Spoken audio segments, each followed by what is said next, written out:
ओम साईं राम। साईं मंदिर में आपका स्वागत है। साईं बाबा के परम आशीर्वाद से आपके सम्मुख लेकर आए हैं हिंदी भाषा में साईं सचरित्र। हम आशा करते हैं कि बाबा की दया दृष्टि हम सभी पर बनी रहे और उनका स्नेह हम सबको प्राप्त होता रहे। ओम साईं राम। अध्याय 22 सर्व विष से रक्षा। श्री बाला साहेब रिकड़, श्री बापू साहेब बूटी, श्री अमीर शक्कर, श्री हिमांड पंत और बाबा के विचार। बाबा की सर्प मारने पर सलाह। प्रस्तावना। श्री साईं बाबा का ध्यान कैसे किया जाए। उस सर्व शक्तिमान की प्रकृति अगाध है जिसका वर्णन करने में वेद और सहस्त्रमुखी शेषनाग भी अपने को असमर्थ पाते हैं। भक्तों की रुचि स्वरूप वर्णन से नहीं, उनकी तो दृढ़ धारणा है कि आनंद की प्राप्ति केवल उनके श्री चरणों से ही संभव है। उनके चरण कमलों के ध्यान के अतिरिक्त उन्हें अपने जीवन के सर्वोच्च लक्ष्य की प्राप्ति का अन्य मार्ग विदित ही नहीं। हिमांड पंत भक्त और ध्यान का जो एक अति सरल मार्ग सुझाते हैं वह यह है, कृष्ण पक्ष के आरंभ होने पर चंद्र कलाएं दिन प्रतिदिन घटती जाती हैं तथा उनका प्रकाश भी क्रमशः क्षीण होता जाता है और अंत में अमावस्या के दिन चंद्रमा के पूर्ण विलीन रहने पर चारों ओर निशा का भयंकर अंधेरा छा जाता है। परंतु जब शुक्ल पक्ष का प्रारंभ होता है तो लोग चंद्र दर्शन के लिए अति उत्सुक हो जाते हैं। इसके बाद द्वितीया को जब चंद्र अधिक स्पष्ट गोचर नहीं होता तब लोगों को वृक्ष की दो शाखाओं के बीच से चंद्र दर्शन के लिए कहा जाता है और जब इन शाखाओं के बीच उत्सुकता और ध्यान पूर्वक देखने का प्रयत्न किया जाता है तो दूर क्षितिज पर छोटी सी चंद्र रेखा के दृष्टिगोचर होते ही मन अति प्रफुल्लित हो जाता है। इसी सिद्धांत का अनुमोदन करते हुए हमें बाबा के श्री दर्शन का भी प्रयत्न करना चाहिए। बाबा के चित्र की ओर देखो, आहा कितना सुंदर है। वे पैर मोड़कर बैठे हैं और दाहिने पैर बाएं घुटने पर रखा गया है। बाएं हाथ की दो उंगलियां दाहिने चरण पर फैली हुई हैं। दाहिने पैर के अंगूठे पर तर्जनी और मध्यमा उंगलियां फैली हुई हैं। इस आकृति से बाबा समझा रहे हैं कि यदि तुम्हें मेरे आध्यात्मिक दर्शन करने की इच्छा हो तो अभिमान शून्य और विनम्र होकर उक्त दो उंगलियों के बीच से मेरे चरण के अंगूठे का ध्यान करो, तब कहीं तुम उस सत्य स्वरूप का दर्शन करने में सफल हो सकोगे। भक्ति प्राप्त करने का यह सबसे सुगम पथ है।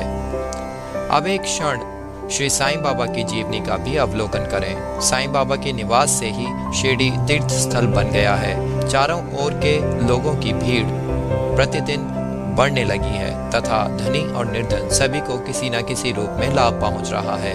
बाबा के असीम प्रेम, उनके अद्भुत ज्ञान भंडार और सर्वव्यापकता का वर्णन करने का सामर्थ्य किसे है? धन्य तो वही है जिसे कुछ अनुभव हो चुका है। कभी कभी वे ब्रह्म में निगमन रहने के कारण दीर्घ मौन धारण कर लिया करते थे। कभी कभी वे चैतन्य घन और आनंद मूर्ति बन भक्तों से घिरे हुए रहते थे। कभी दृष्टांत देते तो कभी हास्य विनोद किया करते थे। कभी सरल चित्त रहते तो कभी क्रुद्ध भी हो जाया करते थे।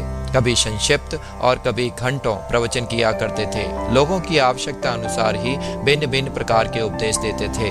उनकी जीवनी और अगाध ज्ञान वाचा से परे था।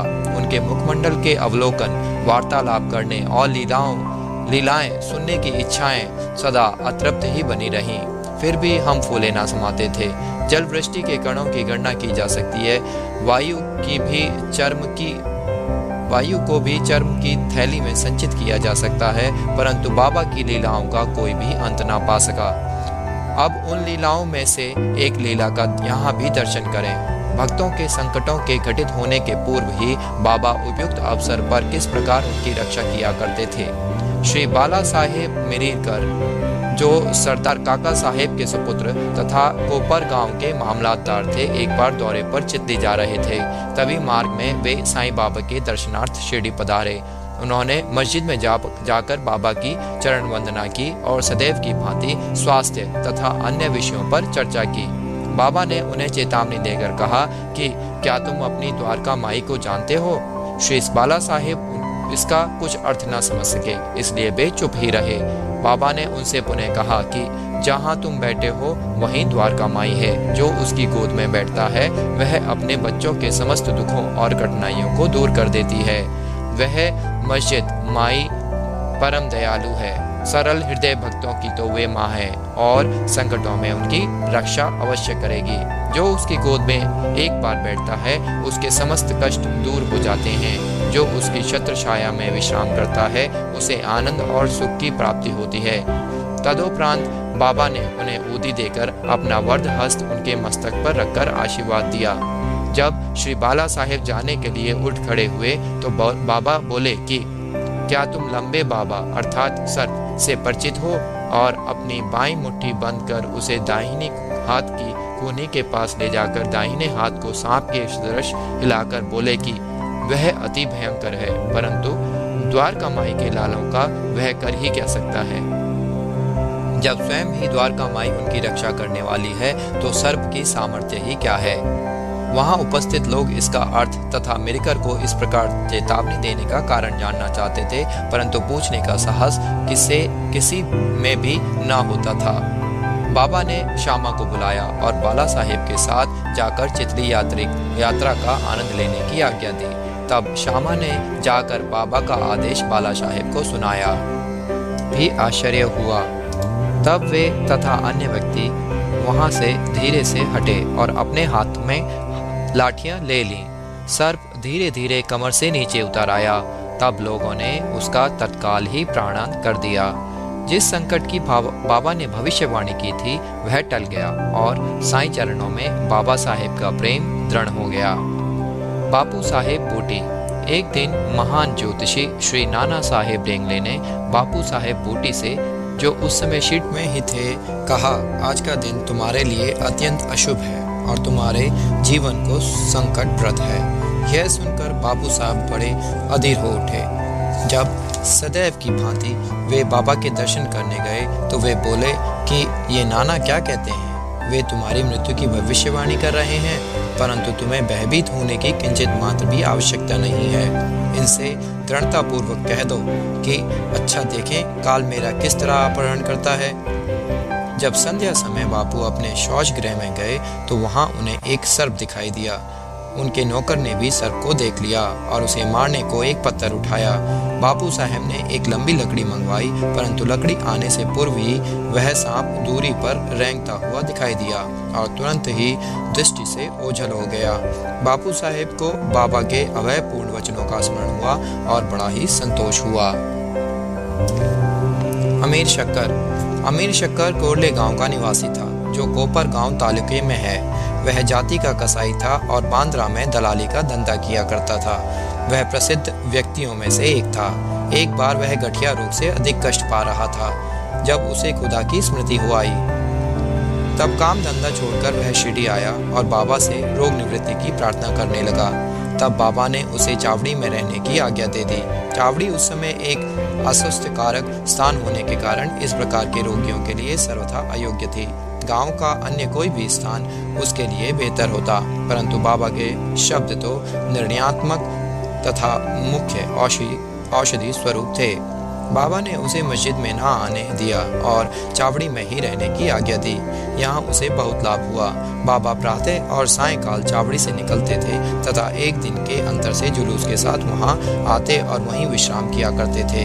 इसलिए अमीर को बाबा का सानिध्य सरलता पूर्वक प्राप्त हो जाया करता था। अमीर वहाँ पूरे 9 मास रहा। जब किसी अन्य कारणवश उसका मन उस स्थान से ऊब गया, तब एक रात्रि में वह चोरी से उस स्थान को छोड़कर कोपर गांव की धर्मशाला में जा ठहरा। वहां पहुंचकर उसने वहां एक फकीर को मरते हुए देखा जो पानी मांग रहा था। अमीर ने उसे पानी दिया, जिसे पीते ही उसका देहांत हो गया। अब अमीर किंग कर्तव्य विमूढ़ हो गया। उसे विचार आया कि अधिकारियों को इसकी सूचना दे दूं तो मैं ही मृत्यु के लिए उत्तरदायी ठहराया जाऊंगा और प्रथम सूचना पहुंचाने के नाते कि मुझे अवश्य इस विषय की अधिक जानकारी होगी, सबसे प्रथम मैं ही पकड़ा जाऊंगा। तब बिना आज्ञा शिरडी छोड़ने की उतावली पर उसे बड़ा पश्चाताप हुआ। उसने बाबा से मनी मन प्रार्थना की और शिरडी लौटने का निश्चय कर उसी रात्रि बाबा का नाम लेते हुए पाँव फटने से पूर्व ही शिरडी वापस पहुंचकर चिंतामुक्त हो गया। फिर वह चावड़ी में बाबा की इच्छा और आज्ञानुसार ही रहने लगा और शीघ्र ही रोगमुक्त हो गया। एक समय ऐसा हुआ कि अर्धरात्रि को बाबा ने जोर से पुकारा कि ओ अब्दुल, कोई दुष्ट प्राणी मेरे बिस्तर पर चल रहा है। अब्दुल ने लालटेन लेकर बाबा का बिस्तर देखा, परंतु वहाँ कुछ भी ना दिखा। बाबा ने ध्यानपूर्वक सारे स्थान का निरीक्षण करने को कहा और फिर अपना सटका भी जमीन पर पटकने लगे। बाबा की यह लीला देखकर अमीर ने सोचा कि हो सकता है कि बाबा को किसी सांप के आने की शंका हुई हो। दीर्घ काल तक बाबा की संगति में रहने के कारण अमीर को उनके शब्दों और कार्यों का अर्थ समझ में आ गया था। उन्होंने अपने बिस्तर के पास कुछ रेंगता हुआ देखा। तब उन्होंने अब्दुल से बत्ती मंगवाई और एक सांप को कुंडली मारे हुए वहां बैठे देखा, जो अपना फन हिला रहा था। फिर वह सांप तुरंत ही मार डाला गया। इस प्रकार बाबा ने सामयिक सूचना देकर अमीर के प्राणों की रक्षा की। हेमांड पंत, बिच्छू और सांप। बाबा की आज्ञा अनुसार काका साहिब दीक्षित श्री एकनाथ महाराज के 2 ग्रंथों भागवत और भावार्थ रामायण का नित्य पारायण किया करते थे। एक समय जब रामायण का पाठ हो रहा था, तब श्री हेमांड पंत भी श्रोताओं में सम्मिलित थे। अपनी माँ के आदेश अनुसार किस प्रकार हनुमान ने श्री राम की महानता की परीक्षा ली, यह प्रसंग चल रहा था। जब श्रोताजन मंत्र मुग्ध हो रहे थे तथा हेमांड पंत की भी वही स्थिति थी, पता नहीं कहाँ से एक बड़ा बिच्छू उनके ऊपर आ गिरा और उनके दाहिने कंधे पर बैठ गया, जिसका उन्हें कोई भान तक न हुआ। ईश्वर को श्रोताओं की रक्षा स्वयं करनी पड़ती है। अचानक ही उनकी दृष्टि कंधे पर पड़ गई। उन्होंने उस बिच्छू को देख लिया। वह मृत प्राय सा प्रतीत हो रहा था, मानो वह भी कथा के आनंद में तल्लीन हो। हरी इच्छा जानकर उन्होंने श्रोताओं में बिना विघ्न डाले उसे अपनी धोती के दोनों सिरे मिलाकर उसमें लपेट लिया और दूर ले जाकर बगीचे में छोड़ दिया। एक अन्य अवसर पर संध्या समय काका साहेब बाड़े के ऊपर खड़े हुए थे। तभी एक सांप खिड़की की चौखट के एक छिद्र में से भीतर घुस आया और कुंडली मारकर बैठ गया। बत्ती लाने पर पहले तो वह थोड़ा सा चमका, फिर वहीं चुपचाप बैठा रहा और अपना फन हिलाने लगा। बहुत से लोग छड़ी और डंडा लेकर वहां दौड़े, परंतु वह एक ऐसे सुरक्षित स्थान पर बैठा था जहां उस पर किसी प्रकार के प्रहार का कोई भी असर न पड़ता था। लोगों का शोर सुनकर वह शीघ्र ही उसी छिद्र में से अदृश्य हो गया। तब कहीं सब लोगों की जान में जान आई। बाबा के विचार। एक भक्त मुक्ताराम कहने लगा कि चलो अच्छा ही हुआ जो एक जीव बेचारा बच गया। हेमांड पंत ने उसकी अवहेलना कर कहा कि सांप को मारना ही उचित था। इस कारण इस विषय पर वाद विवाद होने लगा। एक का मत था कि सांप तथा उसके सदृश जंतुओं को मार डालना ही उचित है, किंतु दूसरे का इसके विपरीत मत था। रात्रि अधिक हो जाने के कारण किसी निष्कर्ष पर पहुंचे बिना ही उन्हें विवाद स्थगित करना पड़ा। दूसरे दिन यह प्रश्न बाबा के समक्ष लाया गया। तब बाबा निर्णयात्मक वचन बोले कि सब जीवों में और समस्त प्राणियों में ईश्वर का निवास है, चाहे वह सांप हो या बिच्छू। वे ही इस विश्व के नियंत्रण करता हैं और सब प्राणी सांप, बिच्छू इत्यादि उनकी आज्ञा का ही पालन किया करते हैं। उनकी इच्छा के बिना कोई भी दूसरों को हानि नहीं पहुंचा सकता। समस्त विश्व उनके अधीन है तथा स्वतंत्र कोई भी नहीं है। इसलिए हमें सब प्राणियों से दया और स्नेह करना चाहिए। वैमनस्य या संहार करना छोड़कर शांत चित्त से जीवन व्यतीत करना चाहिए। ईश्वर सबका ही रक्षक है। श्री सद्गुरु साईनाथार्पणमस्तु। शुभम भवतु। सप्ताह प्रायण तृतीय विश्राम।